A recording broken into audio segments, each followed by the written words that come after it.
Welcome to another episode of Music Mindfulness, everyone. I'm Kalani, and that's Kublai in the background.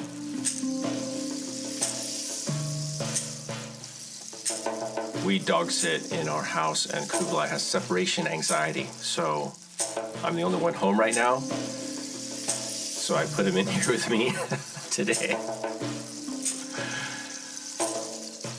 I think he's discovering a lot of new things, and I hope he doesn't try to eat my drum heads over here. I think he's thinking about it. Anyway, I hope you're having a great day, Sunday, night, day, wherever you are. Thanks for tuning in. The topic today is associations and what I call the trap of associations. So I'm going to talk about music a little bit, because music is relationships, and there's lots of associations we make in music, and there's lots of associations that we make in our minds as well, and they can have some unexpected and undesirable effects on our mood states and really our whole life. You know, how we interact with people, how we respond to things. So that's what this talk is about, and I hope it's helpful. The purpose of these music mindfulness talks and Sunday services is to help. That's all. It's just to share some thoughts that, you know, and perspective that I have based on my 45-ish years in music as a professional musician and music therapist and music facilitator. And a fan of philosophy and spirituality, teachings of all kinds. So let's get into it. What I'm going to do is I want to play this handpan for you a little, and I want to demonstrate something. And Kublai's going to help me, right? So I want you to just listen for a second and see how there's associative relationships here. And this is a great example of what we call resonance in music. So I'm going to bend down and I'm going to say, whoop, whoop, whoop, whoop. Do you guys hear that? Kubla's like, I don't know what I'm hearing. When I make a sound, this instrument, it picks it all up because there's a resonance there. And every note on this instrument, it resonates with the other notes, and they're all connected. So in a way, it's kind of like your mind. Everything in your mind, even though you can have a thought, here's a thought, here's a topic, here's an emotion, they're really all connected. And we know that just by the fact that, people have studied our brains and our minds, and it's literally a network, right? It's a neural network. Everything is created. Think about a spider web. And if anything hits that web, the spider knows immediately because it's all connected. And that fact and idea of interconnectivity is at the root of this idea of associations and the trap that we can fall, talk about a spider's web, the trap that we can fall into if we're not aware of that process and we're not managing the effects of that process. So what do I mean specifically? So a while back, I was riding my motorcycle. I have a Harley. I love to ride it up the coast, especially curvy roads, ocean view, up near the Monterey, Big Sur, just gorgeous. And we got to a point in the road where they were doing some construction. There had been a landslide, actually, some erosion, and we were down to one lane. The highway was down to one lane, and they were doing traffic control both directions, right? So one direction goes, north goes, south waits, north waits, south goes, right? I was going north. It was a hot day, middle of the day, had all my black leather stuff on, as anyone should. But it's not comfortable when you're stopped. So we had to stop, and I was right there at the beginning of the line, 2 cars back, I think. And we're waiting. South lane goes. And then they stop, and we think, oh, good, we're going to go. But we don't. And 5 minutes turns into 10 minutes. And now it's almost 15 minutes, and it's very uncomfortable. Then a surprising thing happened. The south lane went again. Now, at this point, of course, all of us north waiters are feeling maybe a little, I don't know, shortchanged, to put it mildly. Irritated, yeah, perhaps. But we waited. There's nothing you can do. It's construction. So eventually, after, waiting in the hot sun for a while, we did get to go forward.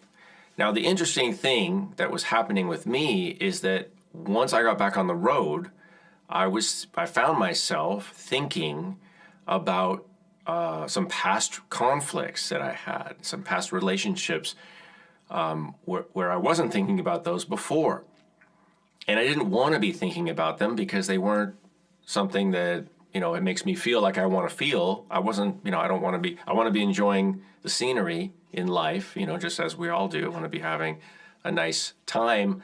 This is my recreation time. It's vacation time. I'm going to visit my family in the Bay Area. But yet I find myself thinking about what we would call baggage stuff, right? Old grievances, old conflicts. And it dawned on me, and this is where I'm going with the story. This is why this is so important to bring awareness of how associations can work in our mind-body. I believe that the reason I'm suddenly thinking about this stuff is because it had a similarity with my situation that I just went through, which was feeling blocked, feeling like something was unfair, something, unfair happened because the South Lane went twice and we didn't go, and being uncomfortable and just wanting to get out of that situation. It was not a good situation, and there were some things about it that were similar to, believe it or not, this relationship with somebody else, this other person, and how I felt. And so the bridge between the two could have been something just as simple as a feeling. You see what I'm saying? So there's an association between things in our lives, and it can be unconscious. I didn't realize why I was thinking about these things, but it dawned on me later that they had similar feelings, similar effects. And look, we all know that the way we humans work, the way our brains function, is through categorization, identification. That's what our minds do best. They identify things, they see patterns. We love categorizing. Love it. We love naming things. We love grouping things. We love comparing and contrasting things. Humans do that really well, and it's part of the way we've evolved. It's a part of our survival to recognize patterns, danger patterns, friends, enemies, frenemies, situations. But here's the thing. Those associations can happen through an explicit memory, a thought. It could be something we see, something we feel, something we smell, something we touch, a feeling. It can be an emotional connection between two things. This is why we often get driven by unconscious emotions, and why some people are ready to explode at the smallest thing. Have you ever gotten really upset over something? You think, that was such a tiny thing, and yet I blew my lid. Or you know somebody else that gets really upset at the drop of a hat, right? It doesn't take much to set them off. Well, of course, that's not about the actual thing. It's not about the event. Maybe somebody calls you a name or something, or somebody makes a gesture, which I will not repeat here, but somebody makes a gesture toward, it's a little thing, really. It's really nothing. It's almost nothing. Yet, it can cause a big reaction. Why? Because you're associating that. What does that mean? You're associating it with a lot of other stuff. It gets multiplied. It's not just one other thing. It's everything that's like that. Everything. Every note.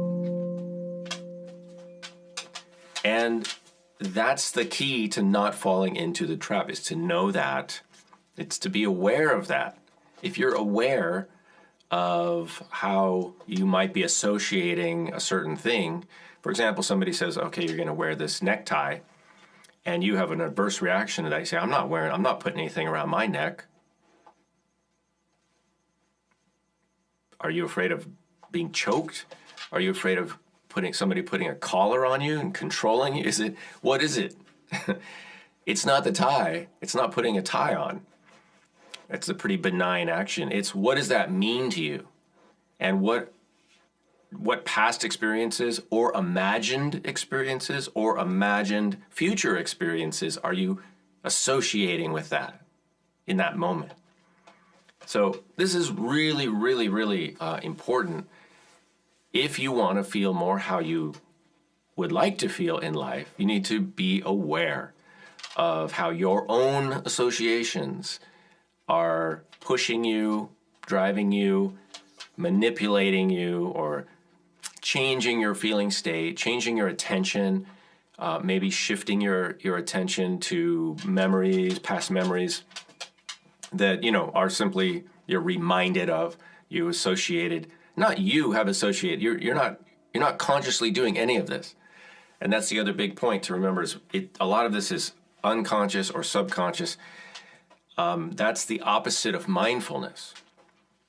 So the mindfulness component comes in when you become aware of it. You're not going to stop it. And this is the other point it's really important to understand, that mindfulness is not about suppressing thoughts or emotions.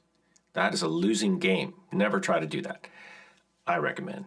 It's managing them and being aware of them. It's okay to have emotions and thoughts and feelings. That's fine. That's going to happen. It's now what? What am I going to do with them? How can I put them into perspective and not let them run me around unconsciously? All right? So I'm going to play a little bit now. Think about all of this. Maybe you have some advice you can put in the comments. I see some comments there.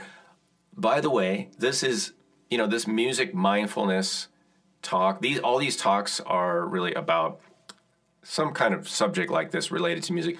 But if you have a music question for me, I realize this is on World Drum Club, and I know many of you have music questions like drumming or those can go through my website, kalanimusic.com. You can send me an email, or those can go under any of the music specific posts. But for this, if you could, please, I'm just going to respond to the questions that relate to the topic. So if you're commenting about other things, that's fine.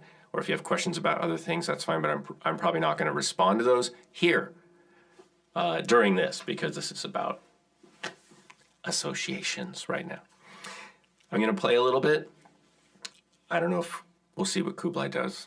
Maybe he'll contribute. I'm going to play a little bit more right now, and then towards the end, I'm going to talk about the instruments that I'm using, and I'll tell you a little bit about all these instruments, because I know some of you are interested in that as well. Here we go.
to take a second and look at some of your questions. Be right back.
Thanks for joining me today.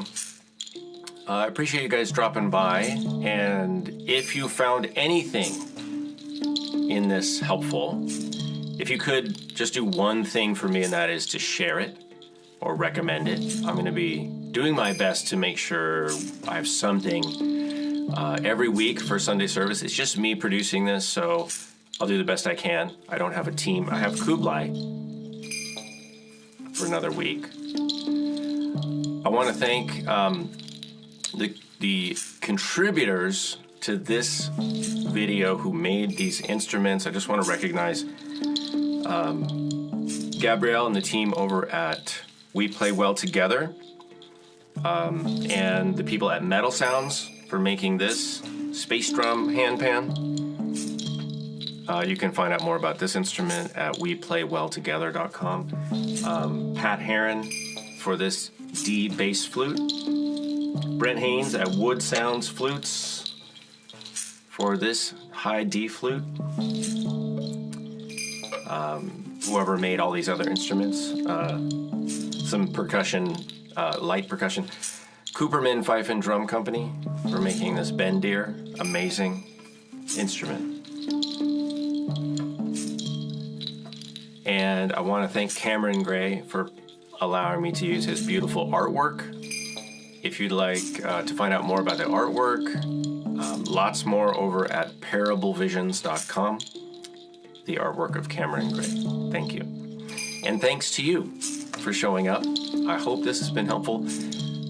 What you can do to raise your awareness of how the different associations that are happening in your mind, body, emotions, is to just pay attention and notice if you feel like you're getting overly upset at something. Maybe ask the question, I wonder what else is connecting to this moment, and because you're going to feel all those effects, right, of all the cumulative similar things that have happened to you in your life, and just try to notice when that happens, and then when it happens, noticing it and kind of just having an aha moment and acknowledging that might be why you're feeling anxious or thinking of something that you weren't thinking about before, you don't want to be thinking about. If that starts happening, just acknowledging that and noticing it, I think will help reduce the negative effects, and it'll allow you to kind of get on with what you want to do and feel more how you want to feel and be how you want to be in the world. And I want to make one thing clear to you all. All of this stuff I'm talking about, you can do regardless of whether you have a specific spiritual practice or religious practice or not.